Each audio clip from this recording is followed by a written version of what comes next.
दोस्तों, जब एक संवैधानिक पद पर बैठी हुई महिला दूसरे संवैधानिक संस्था के मुखिया से संविधान को बचाने की गुहार लगाने लगे, लोकतंत्र और न्यायपालिका को बचाने की रिक्वेस्ट करने लगी, तो जरा कल्पना करिए कि दुनिया का सबसे बड़ा लोकतंत्र किन परिस्थितियों से गुजर रहा होगा। दोस्तों, जी हां, बंगाल की मुख्यमंत्री ममता बनर्जी ने सुप्रीम कोर्ट के चीफ जस्टिस सूर्यकांत के सामने बिल्कुल आमने सामने नजर मिलाकर वह कह दिया है जो कहने की हिम्मत 150 करोड़ की आबादी में गिने चुने लोगों के भीतर शायद अब नहीं बची है। जरा सोचिए दोस्तों, देश की सबसे बड़ी अदालत के सबसे बड़े जज के आगे क्यों गुहार लगाने लगी ममता बनर्जी। दोस्तों, ममता बनर्जी ने सुप्रीम कोर्ट के सीजेआई के आगे क्या कहा? क्या इस देश की एक मुख्यमंत्री खुले मंच से सीजेआई को पुकार रही हैं? तो क्या सीजेआई ये सब कुछ सुन रहे हैं? दोस्तों, पश्चिम बंगाल का चुनावी रण अपने चरम पर है, जबकि अभी चुनाव होने में काफी वक्त बचा हुआ है। दोस्तों, अप्रैल में चुनाव होने हैं, लेकिन ऐसा लगता है कि जैसे अगले महीने ही पश्चिम बंगाल में चुनाव है, क्योंकि भारतीय जनता पार्टी ने ताबड़तोड़ वहां पर रैलियां शुरू कर दी है। जो खुद मोदी यानी प्रधानमंत्री नरेंद्र मोदी ने मालदा में बहुत बड़ी रैली को संबोधित किया। भारतीय जनता पार्टी पश्चिम बंगाल में चुनाव हर हाल में जीतने के लिए वह सब कुछ कर रही है जो कि अब वो हर चुनाव जीतने के लिए करती है। लेकिन इस बीच इसी देश की एक प्रदेश की मुख्यमंत्री ममता बनर्जी खुले मंच से सुप्रीम कोर्ट के सीजेआई को याद कर रही है, उनको पुकार रही है। दोस्तों, बाकायदा उनसे गुहार लगा रही है, उनको आवाज देते हुए कह रही हैं कि देश को बचा लो। ये एक ऐसी गुहार है जो आज से पहले किसी भी मुख्यमंत्री या किसी भी नेता ने इस तरह से खुले मंच से नहीं लगाई होगी। दोस्तों, इसमें एक विपक्ष के नेता की बेबसी भी दिखने लगी है और एक ऐसी पुकार भी दिखती है जिसमें चाहे कोई कितना भी बड़ा शख्स हो या कितना भी आम आदमी हो, उसको उम्मीद न्यायपालिका से ही रह जाती है। जब सारी उम्मीदें टूट जाती हैं दोस्तों, क्योंकि भारतीय जनता पार्टी ने बहुत ही ज्यादा अग्रेसिवली अब प्रचार अभी से ही करना शुरू कर दिया है।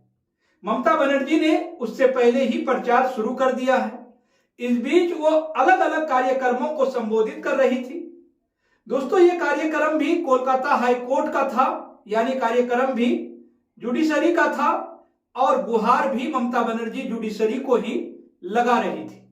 और बाकायदा ऐसा लग रहा था कि आसपास बैठे जुडिशरी से जुड़े हुए लोगों के चेहरे देखकर ही बार बार वो उनको उनकी जिम्मेदारी याद दिला रही हो, उनसे गुहार लगा रही हो।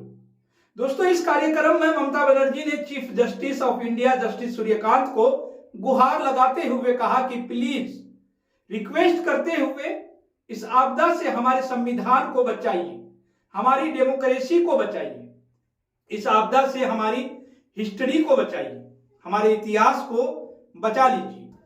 जरा सुनिए दोस्तों, ममता बनर्जी किस तरह से सीजेआई से गुहार लगाते हुए कह रही थी कि हमारी देश की सीमाओं को बचाइए, हमारे लोकतंत्र को बचाइए।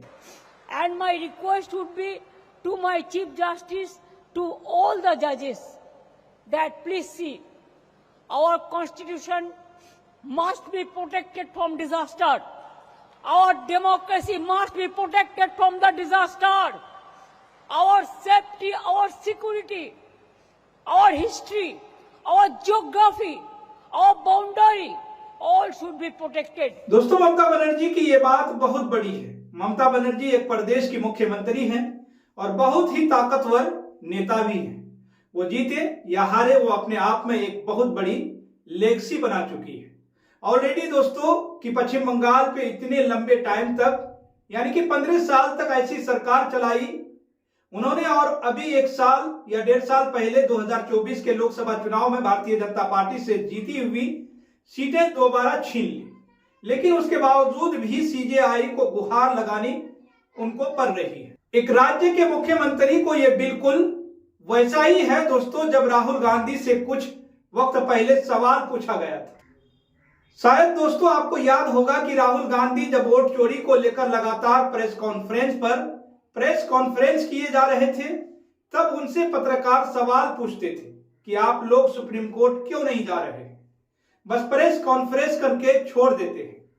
तब राहुल गांधी ने कहा था कि सुप्रीम कोर्ट भी तो देख रहा है, ये सब कुछ सुप्रीम कोर्ट के सामने ही तो ये सब कुछ हो रहा है।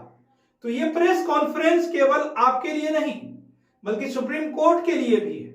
सुप्रीम कोर्ट देखे कि देश में कैसे वोट चोरी हो रही है। तब दोस्तों विपक्ष के नेता के तौर पर राहुल गांधी ने दिल्ली में बैठकर सुप्रीम कोर्ट से एक तरह से गुहार लगाई थी कि देखिए आपके नाक के नीचे क्या कुछ हो रहा है। और अब दोस्तों सत्ता में रहकर भी एक विपक्ष की नेता के तौर पर ममता बनर्जी सुप्रीम कोर्ट से गुहार लगा रही है। बाकायदा गुहार लगाते हुए वह मीडिया को भी आलोचना करते हुए कहती है कि बात बात पर मीडिया ट्रायल बंद हो, किसी पर भी आरोप लगते हैं तो मीडिया अपना ट्रायल शुरू कर देता है। ये मैं अपने लिए नहीं कह रही हूं, ये देश को बचाने के लिए कह रही हूं। और ये इसलिए कह रही हूं सुप्रीम कोर्ट से, सीजेआई से, क्योंकि आप संविधान के कस्टोडियन हैं। आपकी ही जिम्मेदारी है संविधान की रक्षा करना। And media should not go for media trial before finalizing any cases. This is nowadays a trend to malign the people. And please see, there are so many agencies are defaming, deliberate attempt to defame. Please protect the people. I am not saying for me. I am saying save democracy, save people, save judiciary, save country, save constitution. We are under your custody. And constitution, you are the guardian of the constitution. You are nobody super than you, the judiciary. Thank you so much. दोस्तों जो बात ममता बनर्जी कह रही हैं, अगर आप उसके बातों को समझें तो वो कुछ गलत नहीं कह रही है।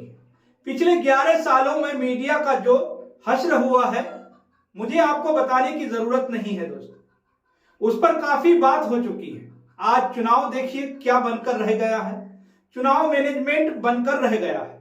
कौन कितना पैसा फूंक सकता है, बस इसी से तय होता है कि कौन चुनाव जीतता है। और सबसे बड़ी बात दोस्तों यह है कि चुनाव आयोग क्या बनकर रह गया है। बिहार में वोटिंग के दो दिन पहले लोगों के खातों में 10-10 हजार रुपये आ रहे थे, उसके बावजूद भी चुनाव आयोग मुख दर्शक बने रह गया। चुनाव आयोग पर विपक्ष के नेता ताबड़तोड़ प्रेस कॉन्फ्रेंस करते रहे, ज्ञानेश कुमार का नाम लेकर प्रेस कॉन्फ्रेंस करते हैं। और ज्ञानेश कुमार क्या करते हैं, एफिडेविट करते चुनाव आयोग रह गए। आज तक चुनाव आयोग ने एक दिखाने के लिए भी जांच नहीं बैठाई। वो भूल गया है कि वो एक संवैधानिक बॉडी है जिसकी जवाबदेही देश की जनता के प्रति है, किसी सरकार के प्रति नहीं है, किसी पार्टी के प्रति नहीं है। और ये सब कुछ सिलसिलेवार तरीके से हुआ है दोस्तों हमारी आंखों के सामने हुआ, धीरे धीरे हुआ, बस एहसास शायद हमको अब हो रहा है। यहां बड़ी होशियारी से मुख्यमंत्री ममता बनर्जी देश की सीमाओं की रक्षा की भी बात करती है, क्योंकि ये वही भारतीय जनता पार्टी है जो घुसपैठिए के नाम पर अब पश्चिम बंगाल में चुनाव लड़ना चाहती है। दोस्तों असम में चुनाव लड़ना चाहती है, बिहार में चुनाव लड़ना। दोस्तों आपने देखा कि बिहार में कैसे चुनाव लड़ा, लेकिन भारतीय जनता पार्टी के रहते हुए हमारी देश की सीमाओं पर बहुत सारे सवाल विपक्ष खड़ा करता है। जैसे खुद पश्चिम बंगाल की मुख्यमंत्री ममता बनर्जी कहती हैं कि कैसे गृह मंत्री हैं अमित शाह की उनके रहते हुए और मोदी के प्रधानमंत्री रहते हुए बांग्लादेश से घुसपैठी आ रहे हैं। दोस्तों बाकायदा मोदी ने जब मालदा में घुसपैठियों पर भाषण दिया तब भी तृणमूल कांग्रेस ने सरकार से सवाल पूछते हुए कहा कि आखिर पहलगांव में भीषण आतंकी हमला हो कैसे गया, आतंकी आ कैसे गए। और उसके बाद 2025 में ही पहलगांव में आतंक हमला होने के बाद दिल्ली में फिर से आत्मघाती हमला हो गया। ये सब कुछ कैसे हो रहा है, देश की सीमाएं सुरक्षित नहीं है। इसका मतलब गृह मंत्री अमित शाह के रहते हुए तो आंतरिक सुरक्षा का सवाल उठाती है। दोस्तों मुख्यमंत्री ममता बनर्जी लोकतांत्रिक खतरे में है, ये गुहार लगाती है एजेंसियों की बात करती हैं, मीडिया की बात करती हैं, डेमोग्राफी की बात करती हैं, ज्योग्राफी की बात करती हैं और हिस्ट्री की भी बात करती हैं। देश को एक नया तरीके का इतिहास बताया जा रहा है। दोस्तों, हमें बताया जा रहा है कि हमारे स्वतंत्रता सेनानी जिन्होंने सालों साल जेल में बिता दी देश को आजादी दिलाने के लिए, वो इस देश के सबसे बड़े दुश्मन, उन्होंने इतनी गलतियां की हैं कि अगर वो नहीं होते तो पता नहीं देश कहां होता। और ये लोग कह रहे हैं जिनके अपने पास अपने 10 नाम तो छोड़िए 3 नाम भी नहीं है कि वो जेल गए हो। तो देश का इतिहास हो चाहे देश के मौजूदा हालात हो, इस पर अगर एक मुख्यमंत्री सुप्रीम कोर्ट के सबसे बड़े जज के आगे गुहार लगा रही हैं, क्योंकि आप ही हमारी आखिरी उम्मीद है और आप संविधान की कस्टोडियन हैं, ये कहते हुए तो ये एक लाचारी बेबसी के साथ साथ एक आखिरी उम्मीद भी दिखाता है, जो केवल देश के लोगों और देश के बड़े नेताओं को न्यायपालिका से ही है। दोस्तों, आपको क्या लगता है, क्या न्यायपालिका एक मुख्यमंत्री की ऐसी गुहार सुनेगा? क्या सीजेआई एक मुख्यमंत्री की ऐसी गुहार सुनेंगे? दोस्तों, आपकी जो भी राय हो, आप अपनी राय हमारे कमेंट बॉक्स में जरूर लिखिएगा।